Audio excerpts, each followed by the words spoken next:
Shahvat qo'zg'alganda u aqlni qoplab oladi. Shuning uchun ba'zi odamlar shahvati uyg'onganida gunohga qarshi kurashishga yoki sabr qilishga ojiz bo'lib qoladi. Ba'zilar esa gunohga qo'l urib bo'lgach, men buni qanday qilib qildim, aqlim qayerda edi deb ajablanadi. Asosiy sabab shuki, shahvat qo'zg'alganda u aqlni qoplab qo'yadi. Shahvatning xususiyati shunday. Bu holatda yordam beradigan ajoyib va samarali bir tajriba bor. Allohga qasamki, kimga maslahat bergan bo'lsam, darhol foydasini ko'rgan. Bu tahorat olish va burunni chuqur yuvish. To'xta, avval bir marta sinab ko'r, keyin xulosa chiqar. Lekin bitta shart bilan. Tahoratni chiroyli qilib ol. Barcha a'zolarni to'liq suv bilan yuvib chiq va burunga suvni chuqur tortib, yaxshilab chayqa. Chuqur suv tortilganda noqulay kuchli his paydo bo'ladi.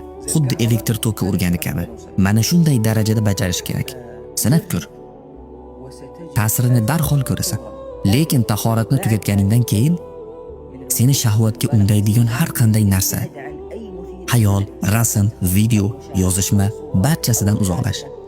O'zingni boshqa bir narsaga chalg'it.